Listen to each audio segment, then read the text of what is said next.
GMGM. Everyone, everybody, anytime and anywhere.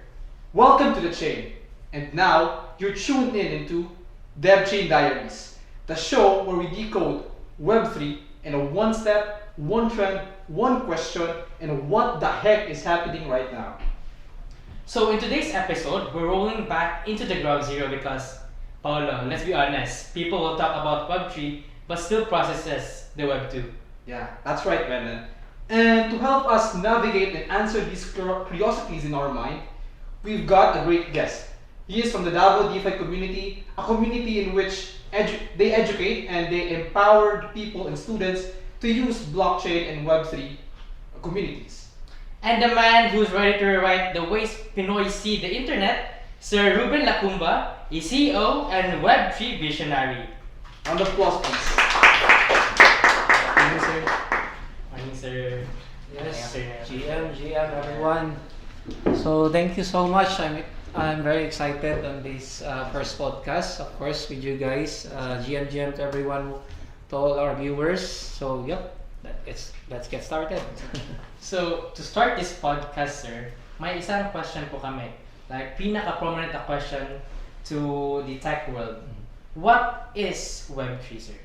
Yes, okay. So that's a very good question. No?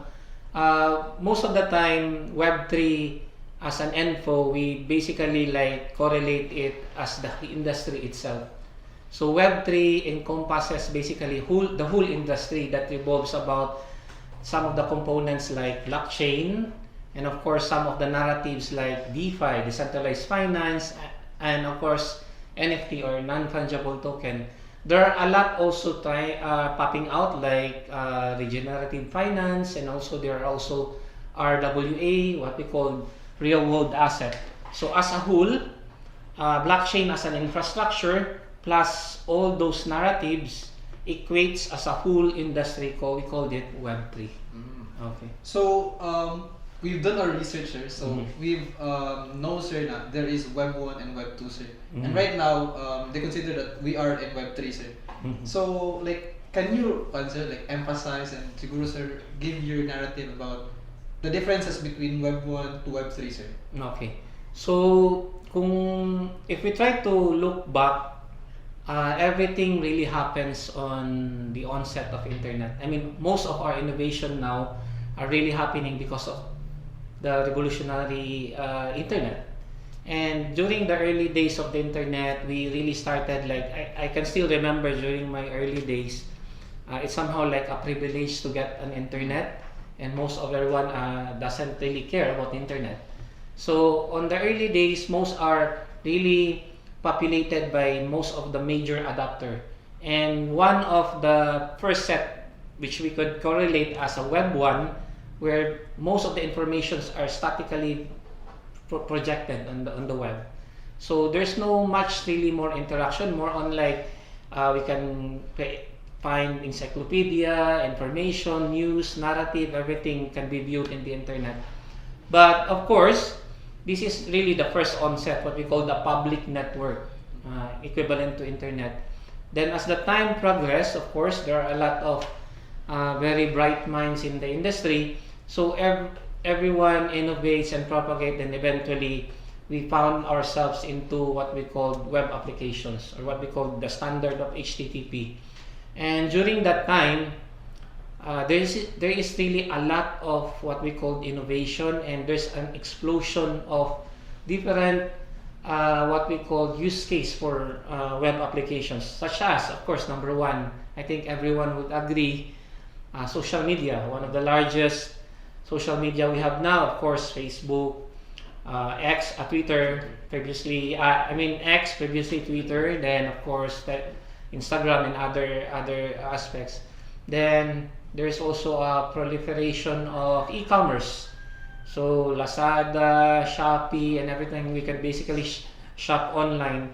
So during this transition from Web 1, which is basically a static, on the context of a user, we're just basically reading some of the information, the transition becomes like, for now, you can basically read information and at the same time you can interact.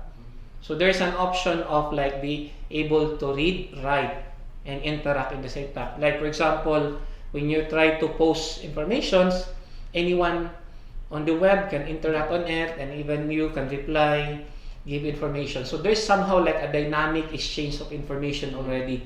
And one of the evidence of that during that time is on my field, because I'm very in depth on what we call UIP engineering. So there's the concept of FaceTime call. So before, we need a very expensive line just to call national or international direct line. Now we can basically use the internet as a network. We call that technology called VoIP, and you can basically real-time call your relatives, your friends across the globe. So on that concept as a Web 2, from the narrative of read only, now you can read and interact. So everything until to present now runs on that scenario, which is a Web 2 in the context. Now, of course, people are innovating, and eventually another, what we call an upgrade of the internet has come in, and we are basically like on the what we call the early days. That's why we call it emerging technology, technology that basically emerged and not yet fully adopted. So there was blockchain, and blockchain was created, and some of the functions and attributes that it really emphasized is what we call trust and verifiability. And by default, it's public. Public in the sense na all of the people can basically see, overview all the data that's been roaming on that infrastructure. So that's why it was plugged in back on the context of the internet, and emphasizing that this is a new narrative, and we call it Web3, where trust is being added, verifiability is being added, and in the whole context, we call it ownership. That's why when you mention Web3, there is a quote like, for now on Web3, you can own a piece of the internet, because there's ownership already in that stuff. So that's how those three phases runs. But of course, Web3 is not yet fully mass adopted, so we are really on the emerging tech, or what we call the growth phase still. So there are a lot of innovations that will be coming in. So on the hindsight, you can see that Web3 is not the final form or the final product, still being iterated along the way. So that's how we progress at the current setup. So basically, sir, what we're saying is Web 1 is like read only, sir. Yes, You cannot interact with it. Mhm. Then it evolved, sir, and it upgraded to Web 2, in which anyone can read and interact with each other. Then sa Web 3, sir, is read and interact, as well as the quoted one, the ownership. Ownership, correct. Yan yung pinaka-important na nadagdag sa functionality ng internet, yung ownership. Internet. So, masasabi ba natin, sir, na we are on a Web 2 now, but as well as we are in Web 3 then? Can we say that? Yes, basically, yung isa sa mga wrong notion and concept din kasi is like for example, if you're trying to really propagate or try to become some of the early movers of Web3, the concept that it will basically really like distract or basically overshadow the existing industry that we have, like the Web 2. And my personal opinion on that is hindi siguro, in the sense, because Web 2 is very large, and I think Web 2 and Web 3 can basically run on parallel, as Web 3 trying to innovate and find its market fit, at the same time some of the use case that can be applied still on the growth phase. So hindi pa siya talaga nag-hit ng what we call mass adoption. Unlike the internet, nandun na tayo. And I mean, everyone we are interacting now, as long as we are online, are all basically all Web 2 applications. So there will be somehow like an intersection between a possible use case for Web 3 with an inherent functionality of Web 2. So yung dalawang functionality na yun, that could be interchanged, or that can be modified or customized or hybrid along the way. So hindi natin masasabi na Web3 is already the future. No, we're still on the process nga, on the growth phase for that. But definitely Web3 is an added value for Web2 when it comes to verifiability, public facing, at the same time ownership. So it's an added value that could basically scale up Web2 and what are even other products that can be built on top of it. So based observation about your answer, sir, no, we can really say that Web3 is a powerful system, or let's just say the blockchain. We can say that it is the future, but how can we sure, sir, that Web3 can continue, or maybe it's just a trend, or a trend lang ba ito, like may mga possibilities ba na hindi matuloy ang Web3 kasi lack of need upgrade, or just yung Web3 is 2030 lang siya mag-last. So parang mayroong short timeline and eventually limitations. mawawala siya, parang wala. Parang ganun. I mean, yeah, there are a lot of yung tinatawag natin ng mga information that coming out with regards to that. If Web3 as a technology can be able to really scale up in the context nga na darating sa mass adoption. And for my personal opinion with regards to that, na ako mismo, I've been into this industry, siguro normal sa isang, like for example, sa isang industry or sa isang technology, or even it may sound like a revolution na trying to emphasize a new technology for the world to use. Sa early phase talaga, number one, mga inherent attributes doon is, number one, medyo tinatawag natin na stiff yung learning. Stiff yung learning, parang ang hirap pag-aralan. Kasi basically, heavy technical muna. Heavy technical talaga. Kasi from a technology standpoint, lahat ng mga innovator, hindi pa nila na-translate yun into the context na maintindihan ng mga basic na mga tao. So, stiff talaga ang learning. So, some can understood and get onboarded, some get complexity and confused and eventually stop. So, ang kagandahan lang is the ground layer of this Web3 technology are really basing on the ground layer of Web2 also. Some of the ground layer na I think which is very, very net positive for Web3 growth is what we call open source. I think the onset of open source basically level the playing field of like the competition of how innovation works. I mean, open source opens the door for anyone to contribute, right? So this is a good attribute that by default or by de facto, Web3 technologies are grounded on open source. So there is a good what we call traction that could innovate furthermore because it's open to everyone to contribute. And at the same time, the other layer is there was a new narrative called how the technology propels or how the technology is being handled. One of that is from a corporate standpoint to a community level standpoint. So Web3 runs basically bare bone through community, not on a scale of corporate where there are CEOs, there are board members, then the rest are members. So there is an equal footing for everyone to participate, to get involved, and to get ownership at the same time.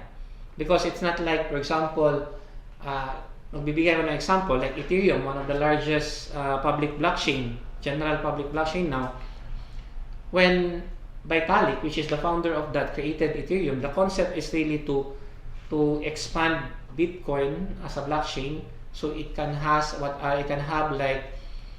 run web applications. One of the key points of that is because of the onset of smart contract, then web application or decentralized applications can be built on top of that. Now, as Ethereum progresses and mature, there are a lot of participants, and as these participants composes from corporate, ordinary people, students, academia, and whatever sectors, you can basically everyone can get involved because it's an open and permissionless environment. So as the participant grows, the ownership of the network or even the infrastructure are geared towards to the participants or the community itself. So Vitalik as a founder has no say to the Ethereum network. He cannot even change anything without the approval of the network or the participants as a community. So that's very powerful in that context, meaning if you participate on the network, then outright you become part of the ownership of that network. So there are somehow like an equal share as an attributes for the community. These are not happening on a corporate style. It will never happen. The CEO, the owner, and you have different rules. So it changes the paradigm of how technologies are being owned, since we emphasize ownership on this. So that's the second powerful attributes. But open source, and of course, what we call community based. And third, on the context of what we call, on the context of career or even like professionalism, it inherits also the attributes of what we call, which is the most powerful now, I think everyone would agree, freelancing setup, where everyone can work at the comfort of your home. So on the corporate side, that's not yet possible. It's being adapted in Web 2 and it's being run also in Web 3. So that's a very powerful avenue, also expanded the level of participation anyone can give to the network. So with those three, I'm net positive and optimistic that this industry is not yet the full form. It's still being iterated and it will still progress and grow. As the adoption increases, innovations increases along the way, and of course people tend to get curious, get educated, and become part of this industry. So there is a high chance that this industry will become a future. For my personal opinion, of course. So, sir, like, it's a good explanation, sir, na parang na-emphasize mo talaga, sir, na Web3 isn't just for short term. It's actually a long-term concept, like process. My question also is, since we emphasize, sir, that there is ownership in Web3, sir. So, like, maybe our viewers out there, sir, like some students and some beginners, sir, don't actually define the limits of that ownership, sir. So I'll just give an example na lang, sir. For example, sir, in Web 2 technology, sir, when I upload an image or a document, sir, the platform owns it, since I can just only read and interact with it. But in Web 3, sir, how does that really work, sir? Okay. Like, how can I access We it? own the photo po ba, or the like, company owns the photo po ba? like, Yeah. because marami talaga yung mga beginners and mga students. Yes. Like, So, the context, like for example, sabi mo nga sa Web 2, which is most of the applications are being owned by large company, like for example, Facebook, AWS, Google. So, the first concept as a user, like for example, if you want to sign up and interact with that, number one, we are asking permission to this company if we are eligible and viable. So from that concept, from that step, we are asking. They have the power and they have the authority to deny you if your account, if like for example, subject for censorship, like your account is not valid. If they can check if you're something that you do not abide on the rules, so they have the authority to cancel your subscription. So on the end user part, we're trying to access their platform in the concept that we trust them. I mean, we put our trust to them, we pass on our trust to them that they would take good care of our information and they would take good care of how these applications would work and how applications would interact. Like for example, yung Facebook na, which basically you post informations every day about yung mga interactions mo and even reply. So sa Web 2, so yung ownership dito is being passed on to this company and they maintain it. Of course, they maintain it. Their rule is to innovate furthermore so that it would give an increase what we call trust from the users, diba? Kung titingnan natin yung early days ng isang application, medyo nagdadalawang isip pa tayo to interact. We have doubts, and even if we interact, we still have doubts kung anong mangyayari nito. Then the next time na they transition to progression, kumbaga gumaganda yung mga features, lahat, na-entice and everyone gives their full trust. Which is yun, I think everyone could agree na we trust Facebook, we trust Mark Zuckerberg kasi nga, yun. Now, on the context of ownership to the Web3, hindi naman talaga siya necessary na it's trying to overshadow or to give a net negative positive sa Web 2. I mean, it's a working model. It's a mass adopted model. So, working talaga siya in the sense. So, ang binigay lang ni Web 3 is, ang nangyari lang is once you interact to an application, si model natin sa social media, is naka-tied up siya ang ownership or what yung ang security sa'yo is directly sa'yo. Kasi ang interaction kasi ng Web3 is really tied up to what we call your private keys. So private keys are generated by you personally. So nasa custody mo yan. Once you interact publicly on applications, yung private key mo, may equivalent yun na public key. Yung public key na yun, yan yung front-facing public na nakikipag-interact. Like for example, if magiging Web3 na si Facebook, so how do you generate your private key? Of course, wallet. That's why wallet-based talaga lahat ng, kumbaga ganito kalaki ang Web3, then papasok ka, bago mo mapasok yung world of the Web3, kaya ang pinaka first entry mo talaga is wallet. Because wallet generates your private key, which is yun yung ownership mo. So pag once meron na yung wallet na private key mo, so lahat ng data na ina-upload mo is not owned by the applications itself. So meaning, kahit mag-offline si Facebook, Web3 Facebook, then merong lalabas na Facebook 2. Pwede mo lang i-connect yung wallet mo doon. Lahat ng data, navigation mo na photo, lalabas pa rin doon. So meaning, lahat ng information, data, or whatever interaction, bit mo. So ang Facebook will be just an interface platform.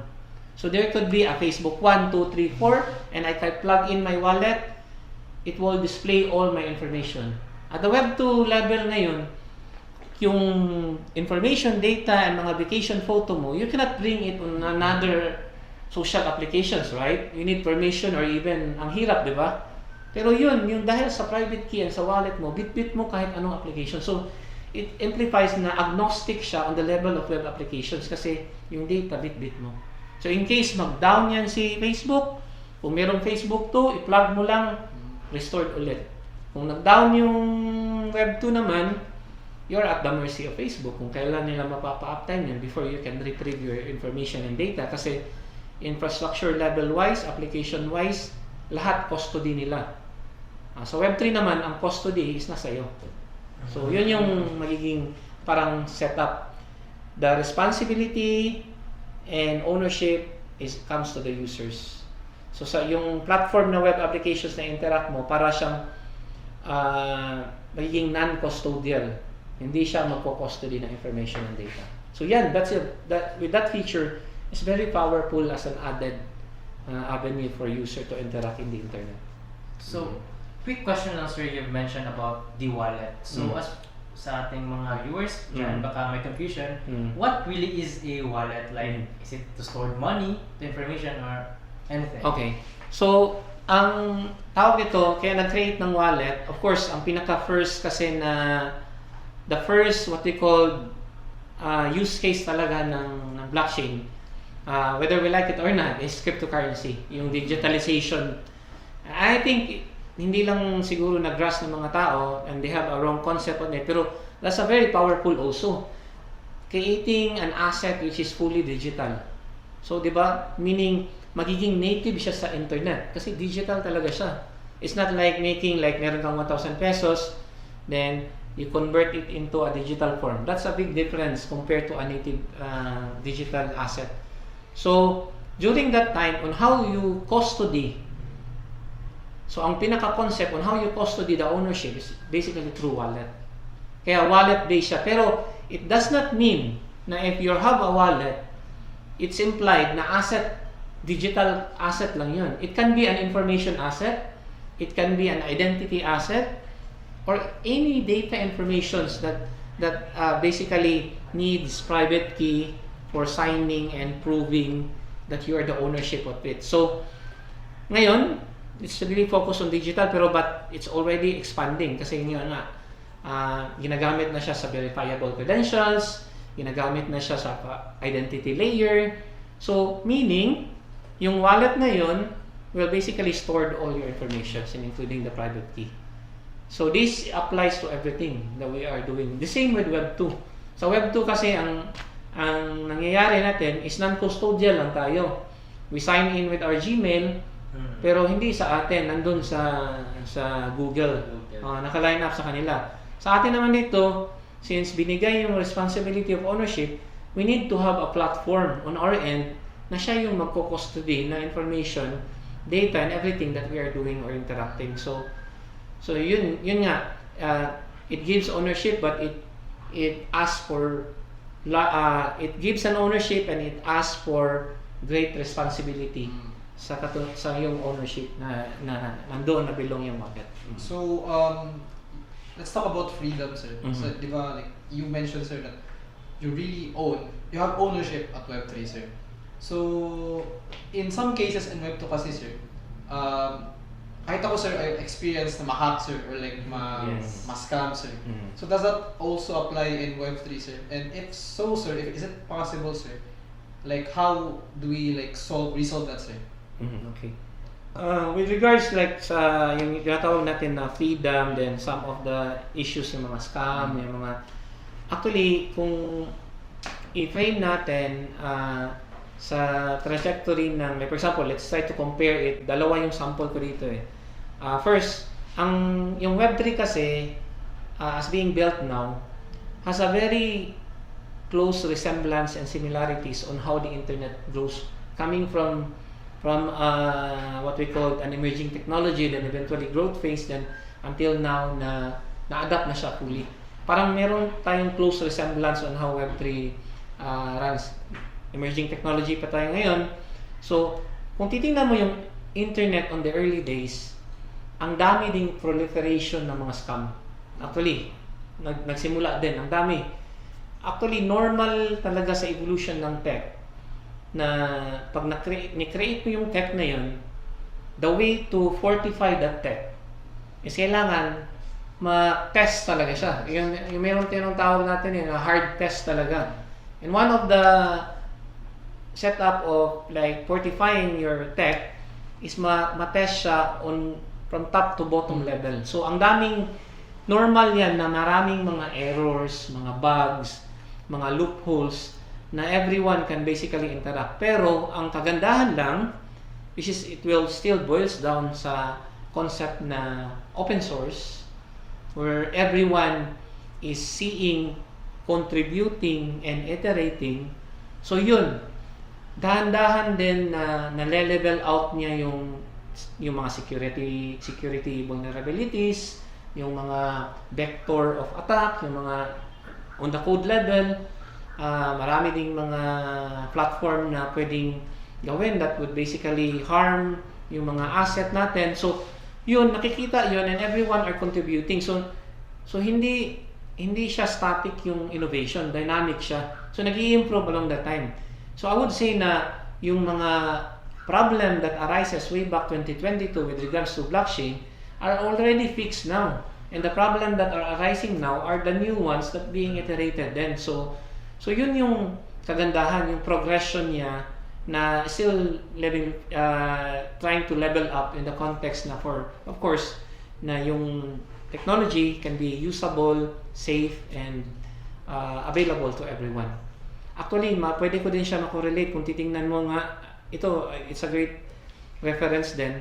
Yung sa early days nga na onset yung banking. Yung sa early days ng banking, ang daming din, mga hacks, mga ganun. Errors, eh. Pero kung titingnan mo ngayon na parang nag-plateau na yung innovation and security, nag-level up, rare ka na nakikita. Pero may pakunti-kunti, pero yung mga major, wala na. So yan, I think, that's also the same trajectory how this technology evolves. Kasi correlated ito sa adoption. Correlated in the sense na as long as many people get onboarded, expert get onboarded, so mas lumalawak yung expertise and lumalawak yung innovation niya. Kasi madami na makaka-contribute. So yun, I think that would basically entice how we progress when it comes to like security level or usability of the technology itself. So, konting insights lang about what you have said, sir. No? So, we can say that problems are still there. So, Mhm. instead of we're looking at mainly sa problems lang, we will still also consider how fast that problems were solved. Correct. So, Malaking factor yun. so basically in your own like opinion or observation, sir, in Web 3 and Web 2, which is much more faster in solving problems, especially like security, is it on Web 2 or Web 3? Sa Web 2 kasi, yun nga, we already hit the peak level of adoptions. So, kung titingnan mo, madami talang expert level doon. Kumbaga, everyone. But of course, makikita mo, it's still not what we call foolproof. Kasi, lately, di ba, series yung downtime ng, ano yan, yung nag-handle ng website?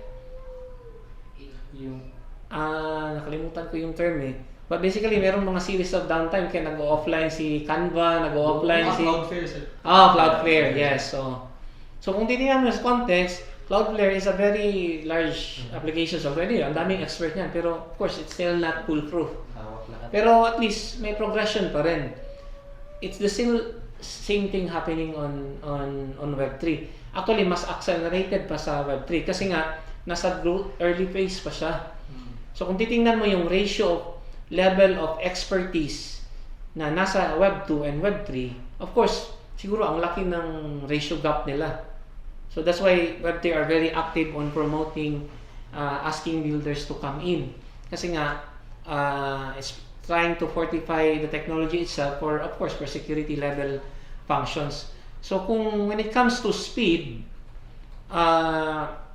madaming factor actually eh. Kasi kung titingnan mo, private entity, like for example, Cloudflare, which is, kung titingnan natin, open source ba ang Cloudflare or closed source? And I'm not sure, hindi ko kasi masyado. I think, sir, it's closed. Closed source siya. So, on a closed source level, sinasabi nila na medyo mahina yung progression kasi confine yung innovation to a specific expert pool ng Cloudflare.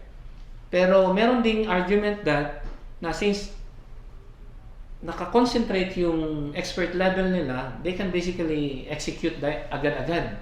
So, I think both ways merong tawag ito, relative na effect in that aspect. Pero, when it comes to Web3 kasi, open source na siya by default and community-based. Ang kagandahan nito is, we are not paying someone to correct an error, but basically outright from an expert level who want to contribute. Parang ganun, ang motivation factor dito, community-based talaga, kung how it's being built. And for me, I really believe, kasi na-experience ko yan during my career time as a sysad. Kasi during that time, when I tried to request how to fortify firewall yung network namin, lahat, nag-request ako ng Cisco, lahat ng mga ganun, and of course, all denied kasi ang sobrang mahal. So, ang ginagawa is nag-innovate na lang kami. Good thing, there's open source. Mayroong Unix, mayroong Linux. So, we built a very broad and powerful Unix firewall equivalent to a Cisco. Same functions talaga ang level. Meron pa mga added na features. Did we expense? No, zero expense. It's just yung level of course, yung proficiency lang kailangan doon. And the good thing with that, there's a huge global community for Linux na pwede magtulong sa'yo. Diba? So kung titingnan mo, on a progress level, ang laki ng upside mo dito in the sense. On the contrary, which is I'm not closing it as a net negative. also, like for example, if you want to be proficient on something, of course, kailangan mag-certify ka and it costs a lot. Like for example, become a certified Microsoft, parang magte-training ka ng 100,000 ata, then eventually yung certification babayaran mo pa. So there's a push and pull benefit on those aspects, and ang kagandahan ni Web3 is really aligning on the web, the community base, and of course on the open source. And I think progression, kung titingnan mo 10 years old na, siguro basing ko lang sa Ethereum, 10 years old na yung Ethereum. It's a decade already. And the blockchain way back before 10 years and the blockchain now 10 years is way different na. Kung titingnan mo on the level of context sa mga information and innovation na nadagdag, is really too much. I mean, ang laki na nadagdag na innovation. Sinasabi nga nila sa Web3, a 1-month period in Web3 is equivalent to a 1-year period in Web2 development. Kasi sobrang bilis nga. Siguro, super excited ng level of and of course, close coordinated kasi community. So, meron pang open source attributes. So, yun yung nag-amplify and everyone excited to develop. So, siguro siguro yan ang attribute ng growth phase na medyo mabilis, then eventually slowly, dahan-dahan na mag-slow until mass adoption. I'm not sure of that kasi hindi ko pa na-experience on that level. Pero, yun. When it comes to execution, I think ang Web3 at the moment is really fast also. It does not really equate na ma-overshadow yung Web2. I think meron ding positive sa Web2, but on the sole Web3 level, mabilis talaga. Yeah. Sabi ko nga na 1 month is equivalent to 1 year of progression. So, ahirap siya, tawag to, i-follow din. Kailangan updated ka. In 1 week, madami ng updates na nababago. So, yun. We can really say that how amazing technology can evolve in a small period of time. Span of time. Especially the Web3, especially the community base where people can share their ideas, can share their own like applications of the internet. So, Paulo? Question lang, sir. If Web2, sir, has like famous apps like Facebook, Twitter, or X rather, or and Instagram, sir, what's famous ngayon, sir, na application in Web3?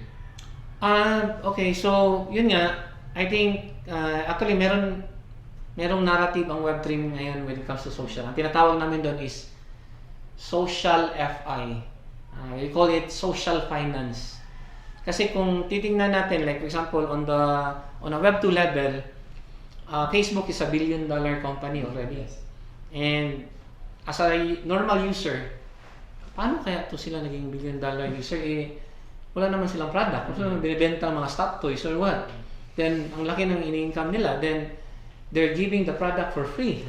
So, how come they generate income? So, makikita natin yan. So, I think ang pinaka-largest monetization avenue by social media and even like Facebook is yung ads layer nila. So, yung ads layer nila, nagiging parang de facto na yun. Na everyone, there will be targeted ads for a specific data from yung mga subscribed sa kanila.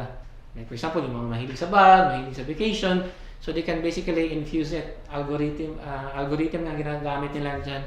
So, makikita mo yung setup dito is Facebook try to innovate as much as possible yung Facebook na ang platform is everyone would love it. When it comes to features, comes to functions, so ang tao na inherently nalalock in sa kanya. Now, ang basis of income naman ni Facebook dun is he has a pool of data information. Kung titingnan natin, billion users na ata. So, here comes the ads economy. Ads economy is very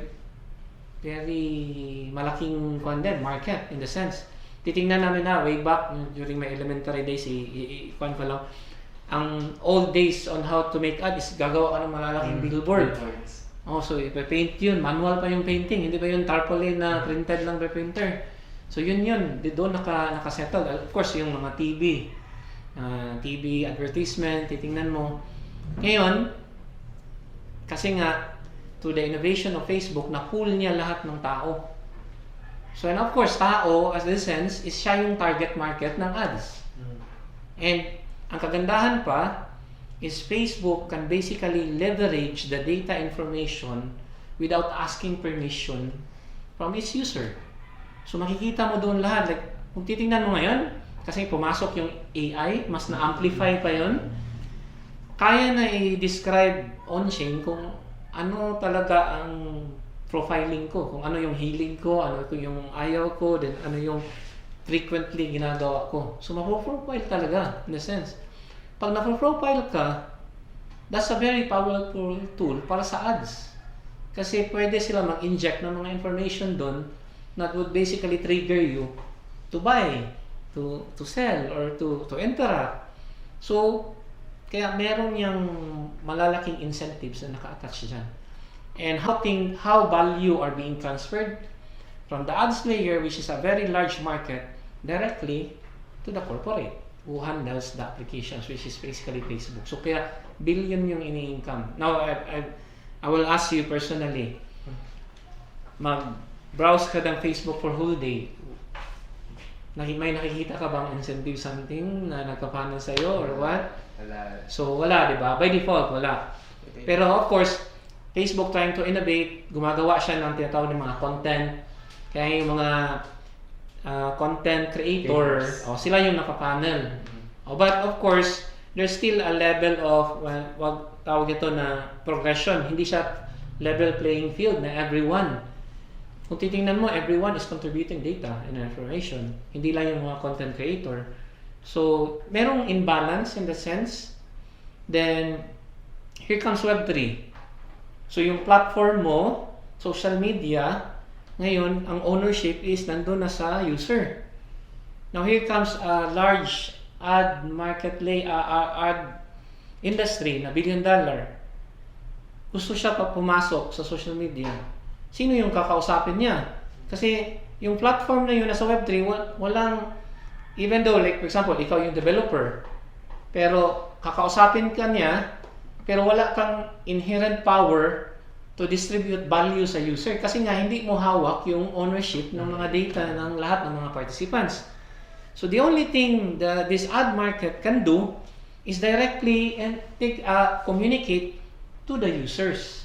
Makikita mo yan in the sense dito sa meron siyang early parang tawag dito early sign na siguro early phase pa pero hindi pa yan siya ang full blown na product talaga.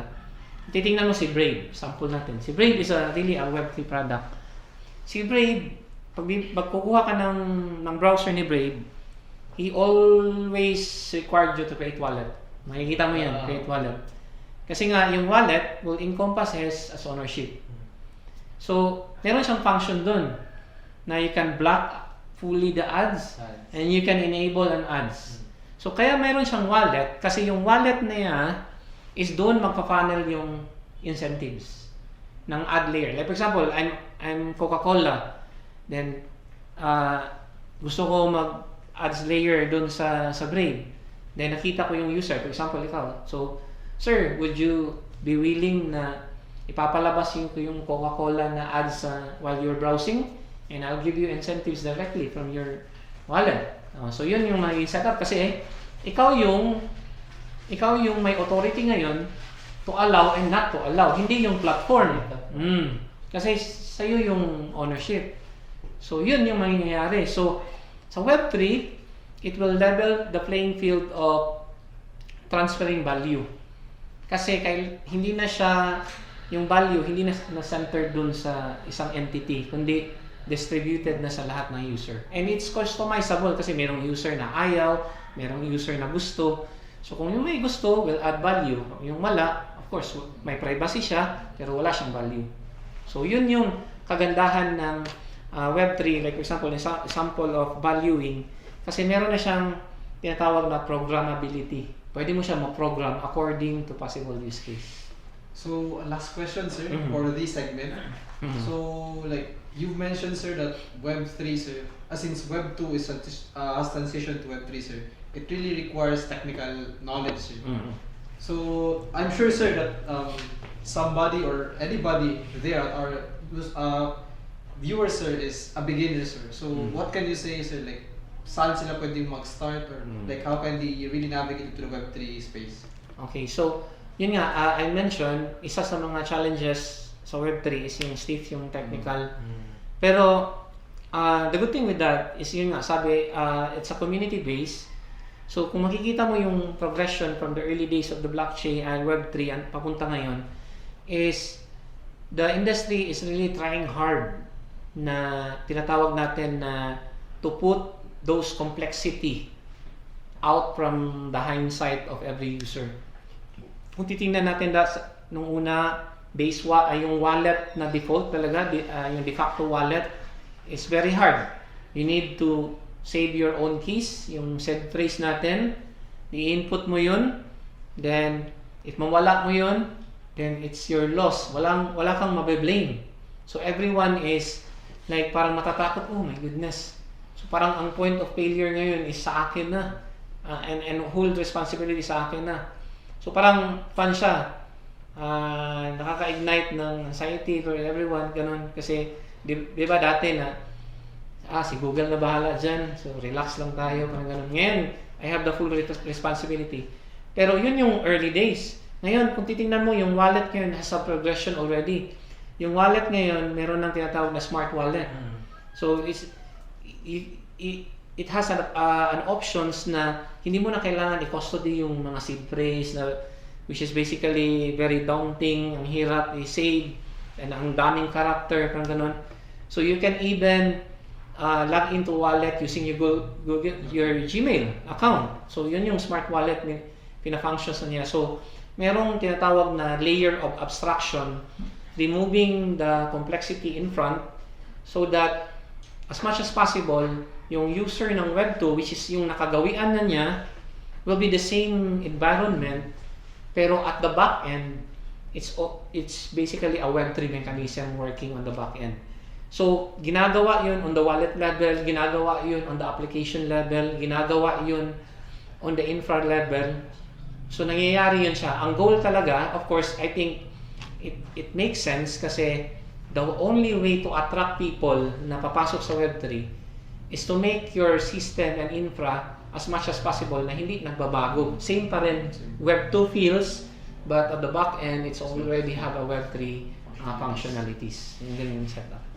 So, I guess that's the wrap for our first episode for the DevChain Diaries. Now, we have tackled from the differences from Web 1 to Web 3, and also from the infrastructure itself of Web 3.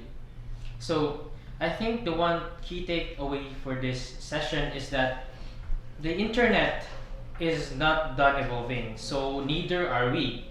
So whether you're curious, skeptical, or excited, it's still you're early. So also, we would like to thank the Davao DeFi community, especially to Sir Rubes, Thank you. Sir Ruben Lacumba. Alright, but before we end it all here, maybe Sir Rubes want to shout out someone or plug. or community or Sige. I'll do that kasi ito, Bright, kasi hindi ko rin masyado So, but of course, number one, thank you guys. I congratulate you for creating this very unique, I mean, mostly sa akin kasi yung trajectory ko ng learning din sa industry, I could say na sa podcast din I love podcast doon sa Web3 kasi doon nila yung mga bright minds, mga founders doon nag-share ng kanilang mga knowledge. So, madali siyang i-grasp doon kaysa yung trained na video na. So, congratulations na nagkuhan kayo. Thank you so much for inviting me. DSC for scaling up, no? Nag-scale talaga kayo, and hopefully we can maintain this, find more yung iba't ibang mga speakers na makashare din and evolve. So, with regards to that then, of course, we from the DeFi community will definitely support this. So, meron din kaming sariling traction, and of course, DSC is participating on some of our tracks. By 2026, we will be having a lot of activities then. So, hindi ko na siguro muna i-compel, but definitely medyo massive siya by next year to increase further. And we want to thank our partner also. Number one partner is of course Certifica. Nakita nyo? Certifica is a smart certification platform. Why we are very excited and happy with what we have with Certifica, kasi si Certifica is being built locally, Davao here. So Davao talaga ang innovator nito. So a proud Davaoenyo Web3 product. And the Certifica concept itself is being built dahil sa yung tinatawag nito na dahil sa encompasses na ginagawa ni DDC. So kasi parati kami nag-i-event, then pag nag-i-event kami, hindi nakaka-capture ng mga attendees ang kanilang tawag ito, participations. Importante din yun kasi sa micro-credentialing, di ba? Naka-attend ka ng workshops, so it should be time-stamped talaga and one way of doing that, since nandito na tayo, kailangan sa blockchain talaga. So, first, si Certifica is creating a smart certification powered by blockchain, pero ang ginawa niya is in-abstract niya in a Web2 style, UI, UX, na hindi mo malalaman na under siya sa blockchain. So, yung complexity ng blockchain functions, nawala. A Web2 concept talaga. Pero pag once they mint their proof of attendance, their badge, their certificate, automatically, mai-embed na yan and forever na siya na verifiable on-chain. Makikita mo dun. So, meron ka ng portfolio. Now, if ever you're a professional and gathering all the credentials, kahit pumunta ka sa US, plug mo lang dun, makikita nila, oops, this is my credentials I've been doing training about everything. So, yun, ang laki ng use case niya, and almost all of our events in Davao DeFi are powered by Certifica, and we're trying to propagate with the government also in the private sector, and I think TSC is doing partnership eventually for all your content para ma-capture on-chain talaga. And with regards to that, I'm excited also to say na Certifica is scaling in the sense na we're prompting to make Certifica as an ecosystem in the sense na ngayon we've been powering smart contract, we're powering smart certification pala for events. By next year, Certifica will release what we call Certifica documents. Ooh. So yung documents naman is, ang function niya is sign and trace document history and self-audit log. So yung sinusupport niya is from PDF, file, kahit anong docs, and even videos, pwede na siya ma-proof into on-chain. So, ngayon, may verifiability na din tayo sa documents. So, hopefully, we can integrate this in our local government unit. Yung mga clearance nila dyan, mayor permit nila, pwede natin ma-put. So, this will be live next year, yung Certifica documents. And the next one is, since very timely and heavily discussed yung tinatawag natin na good governance, which is yung sa Kadena, in align and support with that, Certifica, what we will be creating what we call Certifica Trust Chain. Wow. So it's a blockchain also intended for local government and even NGOs and other foundations na pwede magpatakbo. So ang purpose nito pa rin is to be built on top of Certifica, then makaka-process na tayo ng, like, example, public documents and everything. Now, with regards to Certifica Trust Chain, yun pala, we're accepting pilot partners. So, magiging test pilot partners namin.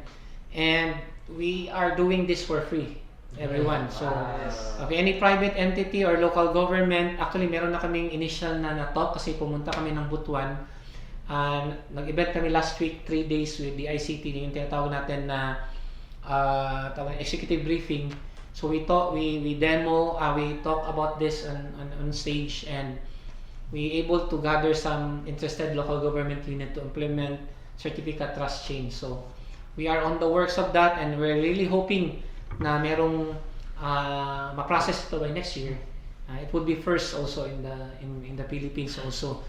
In alignment na yung tinatawag natin na good governance to help our government and to build trust to our people din ganito na setup. So, yun yung mga exciting part, and siguro to scale pa rin, we will put Certifica as an ecosystem na pwede din kayo mag-contribute ng applications na i-build nyo ng merong aligning when it comes to verifiability and transparency. So, siguro baka magpapahakaton si Certifica by next year. Tingnan natin. So, hopefully. So, yun yung pinaka basic update from Certifica, which is partner ng Davao DeFi community. Yeah. Thank you, Certifica. So now, if you made this far, congratulations. You officially understood blockchain more than half of the internet. That's no cap. Renan? And big thanks to Davao DeFi community team, especially to Sir Rubes, for breaking down the tech behind the buzz. And also Certifica once again. Now, until the next block, keep learning, keep questioning, and always remember, the chain never stops. GM, and see you in the next episode. Thank you, guys.